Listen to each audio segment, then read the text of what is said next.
Magluluto kami ngayon ng ginataang munggo. Madalang maluto yung ginataang munggo eh. Pero nung araw kami palaging ganyan ang luto nung nasa probinsya kami. Eh dito sa Manila, bihira lang yata ang mga nagluluto ng ginataang munggo. Kaya yan, ang aming piniprito lang namin yung tinapa na ihahalo namin. Yun ang gagawin namin pampalasa. Kasi pag karne, parang nakakaumay kasi may gata. Kaya yun, tinapa na lang.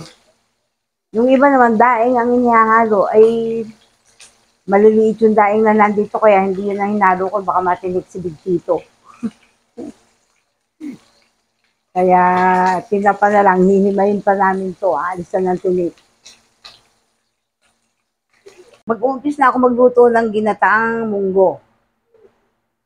Ay, magigisa na ako. Mainit na ang aking kawali. Sibuyas, sabay-sabay na yan. Lagay ko na yung luya.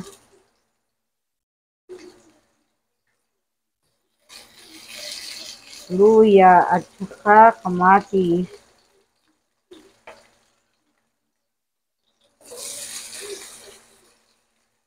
Matagal na akong hindi nakapagluto ng ganito. Ngayon lang uli.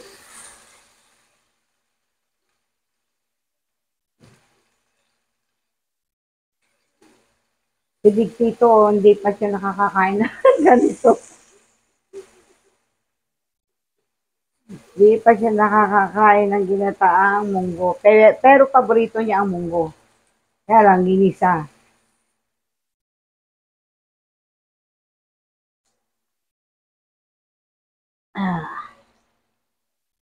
Matagal maluto ang kamatis eh. Kailangan kasi lutong-luto ang kamatis.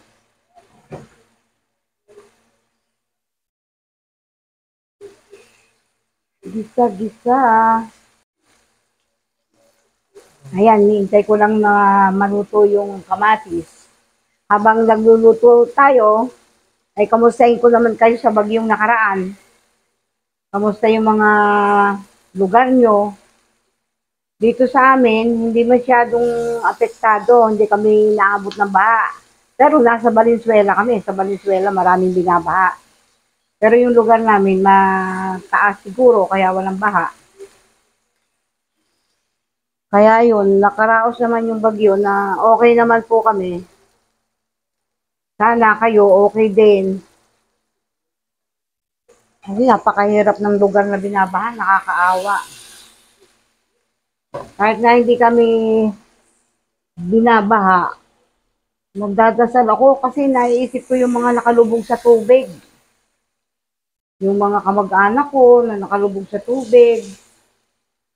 Meron akong kapatid na nasa Laguna, eh yung lugar nila, alam ko, lumulubog sa tubig. Siyempre, nag-aalaala din ako.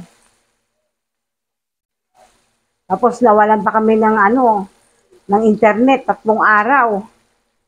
Kaya lalo na hindi ako kamusta, nag-load ako ng napakabagal naman ng data. Mahina, hindi ako makapanood hindi ko makita yung mga picture, hindi ko makita yung mga video. Pero nakakapag-ano lang ako, pero hindi ako nakakatanggap ng yung mga message. Sayang lang pinang-load ko, hindi ko nagamit. Sana sa inyong lugar, hindi naman kayo masyadong napinsala. Sa amin sa Laguna, yung lugar namin sa Laguna, hindi rin naman lumulubog sa tubig. Yung munggo namin may halong kalabasa at saka sitaw. Lagay ko na rin yung kasi maninipis naman yung hiwa ng kalabasa. Lagay ko na rin yung sitaw. Para yun na, sabay-sabay na sila. Lalagyan ko na ng asin.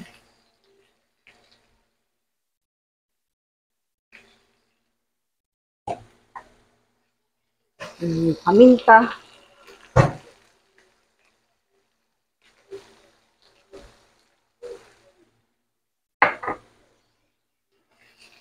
Ay, kabayo pa yan.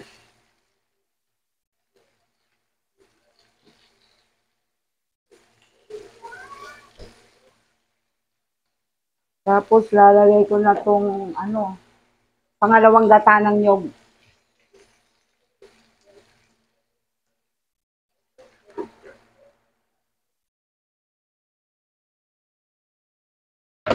Hindi ko nilahat kasi marami. Baka sumobra ang dami ng sabaw. Yan, tatakpan na natin para lumambot na yung mga gulay. Tingnan natin kung buto na ang mga sitaw.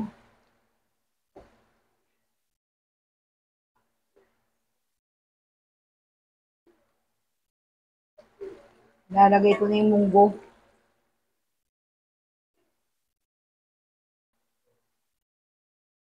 Ilalagay ko na rin ang kakanggata. Kakanggata, yung unang gata. Lagay na natin yung unang gata.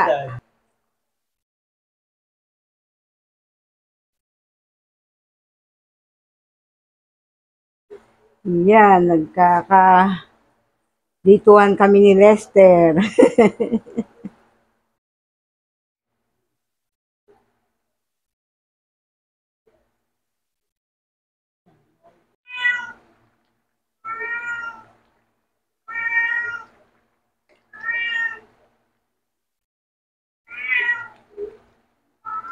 Tingnan natin kung pwede nang ilagay ang malunggay.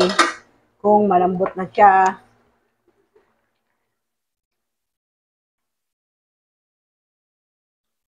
Malambot na, pwede nang ilagay ang malunggay. So, lalagay na natin yung malunggay.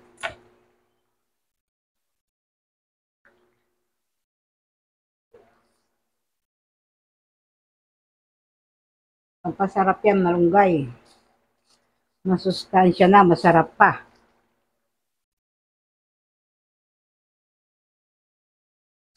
Maraming gulay. May kalabasa, may sitaw, may maluluto na. Ang aming ginataang munggo.